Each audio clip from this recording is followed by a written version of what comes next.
রাজধানীর কামরাঙ্গীরচরে খোদ পুলিশের হাত থেকে হাতকড়া খুলে মাদকসহ আসামি ছিনিয়ে নেওয়ার অভিযোগ উঠেছে।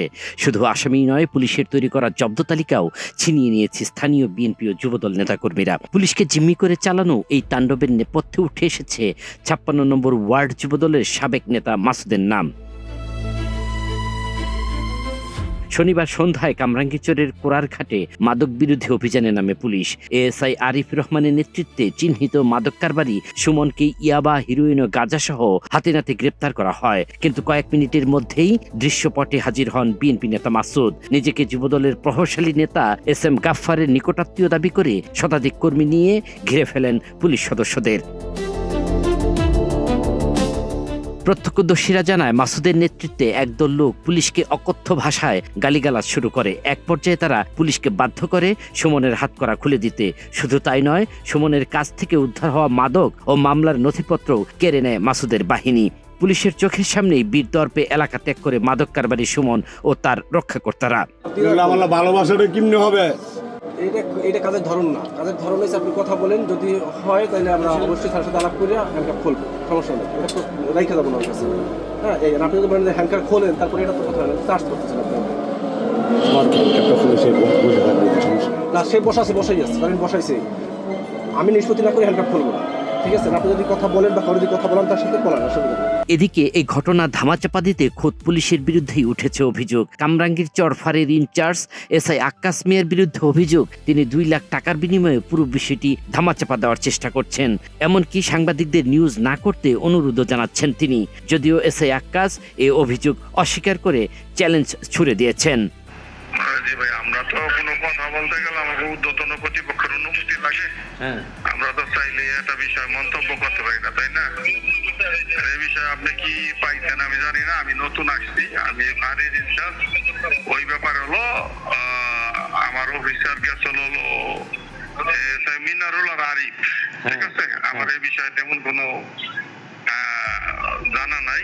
আমি যতটুকু জানছি তাতে তিনজন দোষ হলো, একজনও স্থানীয় লোকজন একটু হই হিল্লা করছে, তারা ছাইরা দিচ্ছে, বসিরটা গেছে, আর 2 জন ধরে না আমি সাদা করাই দিচ্ছি ওরা। এই এখন ওই যে যাকে ছাড়াই নিছে তার জন্য নাকি আপনার এটা ধামাচাপা দেওয়ার জন্য 2 লাখ টাকাও দিছে শুনলাম। এগুলো হলো কথা, বুঝছেন? মানুষের হেওয়ায় প্রতিপন্ন করার জন্য বা একজন মানুষের আত্মসম্মান বোধ নষ্ট করার জন্য এগুলা বলছে। এগুলা কে বা কারা বলছে যদি প্রুফ থাকে তাহলে আমি মনে করেন যে গান সাফেরা চলে যামগা, ঠিক আছে?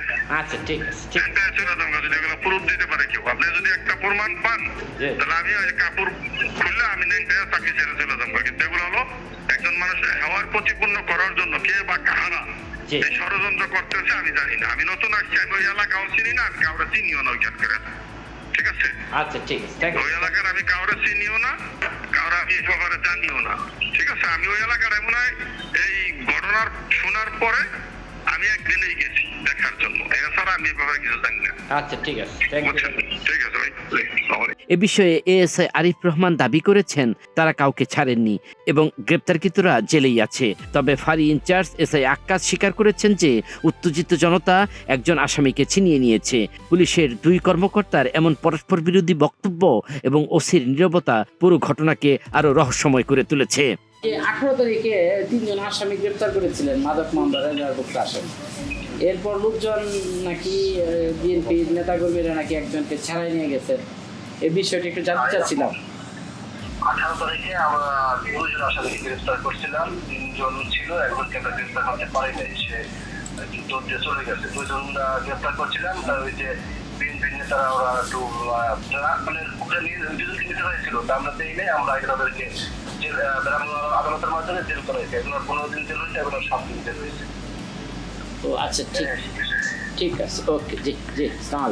যে 2 জনকে আমরা যদি ঠিকানা পান তাও যেতে পারি। যে 18 তারিখে ধরছি, তো 19 তারিখে ওদেরকে আর কি কোর্টে গেছে। হ্যাঁ, আদালতের মাধ্যমে একজন হচ্ছে 15 দিন জেল, একজন হচ্ছে 7 দিন জেল।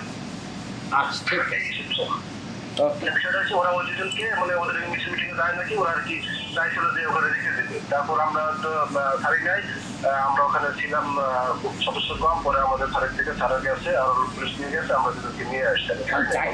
যাকে ধরতে পারেন নাই বা ধরেও ছেড়ে দিয়েছেন সুমন? না, ছাড়া হয় না কাউকে, হ্যাঁ, কাউকে ছাড়া হয় না। তিনজন একই জায়গায় ছিল, আমরা ছিলাম দুজনকে ধরতে একজন হয়ে গেছে, এটাই হচ্ছে বিষয়। আচ্ছা ঠিক আছে, ঠিক। রাজনৈতিক প্রভাব আর অর্থের বিনিময়ে কি তবে পার পেয়ে যাবে মাদক কারবারিরা? খুদ পুলিশ যদি জিম্মি হয় তবে সাধারণ মানুষের নিরাপত্তা কোথায়? আল মাসুদ নয়ন, নাগরিক প্রতিদিন।